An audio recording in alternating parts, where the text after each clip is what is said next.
අද ක්‍රිෂීගේ ජීවිතයේ හරිම ලස්සන විශේෂ දවසක්. ක්‍රිෂීගේ අකුරු කියවන දවස තමයි අද දවස. ෆස්ට් රීඩින් ඩේ එක ක්‍රිෂීගේ. ඉතින් මේ වෙද්දි හැමදේම ලෑස්ති කරලා තියෙන ක්‍රිෂීගේ අකුරු කියවන එකට. ඉතින් ඒකට අවශ්‍ය කරන පොත්පත් හැම දෙයක්ම මම අඩුවක් නැතුව ක්‍රිෂී වෙනුවෙන් ගත්තා. ඉතින් හරි ආසාවෙන් මේ හැම දෙයක්ම ලෑස්ති කරේ. ඒ වගේම යාගේ වෙලාව බලපු වෙලාවෙත් කිව්වා එයාගේ අකුරු කියවීම වෙනුවෙන් බටනලාවක් වාද්‍ය භාණ්ඩයක් විදියට ගන්න කියලා. ඉතින් ඒකත් ලෑස්ති කරා. ඉතින් ඊට පස්සේ මෙන්න මේ විදියට මම මොළු ගෙදරම ක්ලීන් කරා. මොකද ගොඩාක් පිරිසිදුව පිළිවෙල කරන්න ඕන වැඩක් හින්දා ඔක්කොම ක්ලීන් කරා. ඉතින් දැන් හැමෝම ලෑස්ති වෙන ගමන් වැඩේට ක්‍රිෂීගේ අකුරු කියවන නැකලා තිබුණේ උදේ 6:16ට. ඒ හින්දා උදේම අපිට වැඩ පටන් ගන්න සිද්ධ වුණා. අකුරු කියවන තැන මෙන්න මේ විදිහට ලෑස්ති කරන්න ඕනේ. මුලින්ම බුදුරජාණන් වහන්සේට වගේම ඊට පස්සේ ගණ දෙවියන්ට සහ සරස්වති දෙවියන්ට පූජාවල් ලෑස්ති කරන්න ඕනේ. ඉතින් මේ හැමදේම පිළිවෙලට කරන්න ඕනේ. කරන පිළිවෙලක් තියෙනවා. ඒත් ඇත්තටම මගේ තාත්තා මතක් කරන්න ඕනේ. එයා තමයි පිටිපස්සෙන් ඉඳන් හැමදේම කරන්න ඕනේ විදිය අපිට කියලා දුන්නේ. මොකද මේ හැම දෙයක්ම අපිට අලුත් දේවල් නිසා.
ඉතින් ඔන්න ඔය විදිහට තමයි අකුරු කියවන්න කලින් වැඩ ටික සිද්ධ වුණේ. ඊට පස්සේ මම ක්‍රිෂී බබාට අකුරු කියෙව්වා. ඒ වගේම අකුරක් ලියුවා. පාන්දර නැගිටින්න ඕන නිසා බබාගේ මූඩ් එක නම් චුට්ටක් අවුල් වෙලා තිබුණේ. හැබැයි එයා ලස්සනට අකුරත් කියෙව්වා, අකුරු ලියුවා, වැලි පිල්ලෙත් අකුරු ලියුවා. ඉතින් හැමදේම ලස්සනට වුණා. ඉතින් හරිම සතුටුයි. බබාලගේ අකුරු කියවන්න බලන් ඉන්න හැට ප්‍රයෝජනවත් වෙයි කියලා හිතනවා මේ වීඩියෝ එක. ඉතින් සිංහල අකුරු වලට අමතරව ඔයාලට පුළුවන් ඉංග්‍රීසි අකුරක්, ඉලක්කමක් ඒත් එක්කම කියවන්න.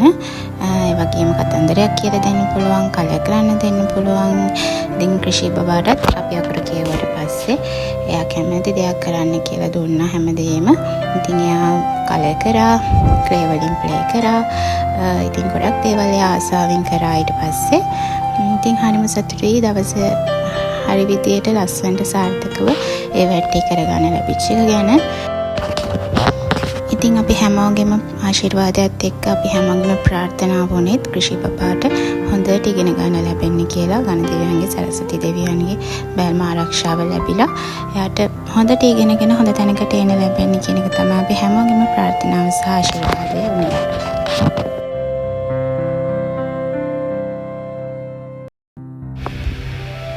ඉතින් මේ වෙලාවේ හස්බන්ඩ්ව මතක් කරන්න ඕනේ. එයා ගොඩක් මහන්සි වුණා මේ වෙනුවෙන්, ගොඩක් දේවල් කරා. ඒ වගේම මගේ අම්මා තාත්තා, හස්බන්ඩ්ගේ තාත්තා, අපේ හැමෝල හැමෝම ගොඩක් උදව් කරා මේ වැඩේ ලස්සනට සාර්ථකව කරගන්න. ඉතින් මම හිතනවා මේ වීඩියෝ එක ප්‍රයෝජනවත් වෙයි කියලා. ඔයාලා හැමෝටම වීඩියෝ එක බලුවට අපිත් එක්ක එකතු වුණාට thank you.